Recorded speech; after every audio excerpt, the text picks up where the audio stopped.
Lason yun. Sino ba mga tinamaan nung dudutan niya? Ito, matindi tinamaan nung dudutan niya. Yung Birdon, yung Leon. And meron siyang baon, no? Ewan, pamilyar sa mga ibang manginginom to. Wala, hindi kasi ako nagiinom. 6 years na. So, sir, makapag-sketch na tayo.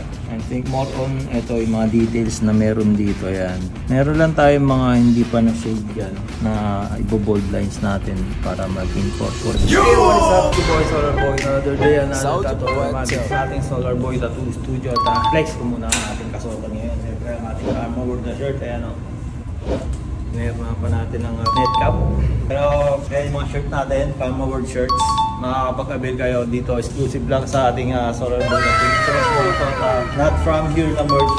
Meron din tayong mga shades yan, iba't ibang kulay. Meron tayong client ngayon, SB Squad Carlo ang ating art. Ito ang gagawin natin, sir. And referred lang siya ng ating client last week. Project namin is pollination. Fill in lang namin itong lower part. I think this part na rin. And meron siyang baon, no? Ewan, pamilyar sa mga ibang manginginom to. Comment kayo kung anong tatak to. Encanto, beer. Wala, hindi kasi ako nagiinom. 6 years na. Ako nakapanganaw ako, kabisado ko yung mga ganyan. Comment kayo kung naka-team na kayo local beer to, no? Hindi na kami nakapag-inom eh. Aray ko! Ulo talaga natin. Alagay ko na. Si Carlo, favorite niya tropa yung Leon. Nung beer nung dudut. Lason yun. Sino ba mga tinamaan nung dudutan niya? Ito, matindi tinamaan nung dudutan. Yung Birdon, yung Leon. Kinalmot talaga. Okay, magano lang muna tayo piprihan. Then, tignan natin kasi kung okay na. Then, susunod na tayo. Let's go.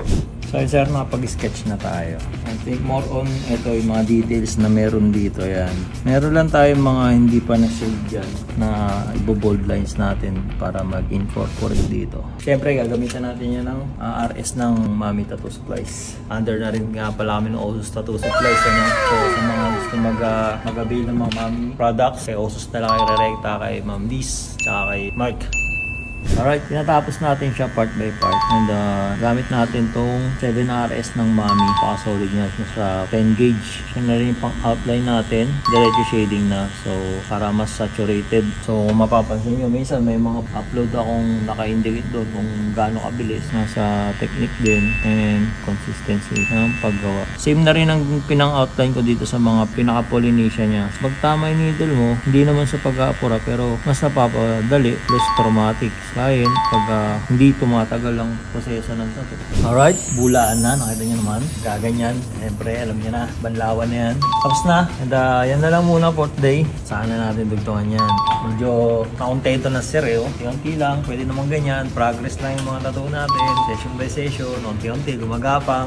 So yun, 300 lang natin lahat yan. Ito lang yung stencil natin. Yung mot, yung alak na... Ano ba yun? Encanto, sir. Encanto. Mga-sponsoran dito siya. Encanto. Musta sir? Okay naman? Oo, sir. Kanina parang tinutulugan mo lang, umihilik ka lang eh. Naku na, natok na. Dating dito. Sakit pala po dito. Sa may talaga, sa scene. Si ano nga? Sino ba yun? Namatay dito? Si Achilles. Si Achilles. Si Achilles nga namatay dito eh. No? Kaya Achilles tendon. Una masarap pa eh, dating dito. Ronggang ko rin sakit eh. Medyo incorporate natin yung ginawa natin sa existing niya. So, ayun, next time na to. Save na rin ako pero malaki na rin naman yung nagawa natin. So ayun, bigyan na lang natin ng magandang montage yan, Benny. Gamitan natin ang CPL. Wrap around natin yan. Gamit lang natin dyan yung 7RS. Halos lahat ng linya. Gumamit lang tayo ng 15 round magnum para sa mga shadings. At pinang-fill in na rin natin sa maliliit na part yung gamit nating 7RS yan. Alright. Sige.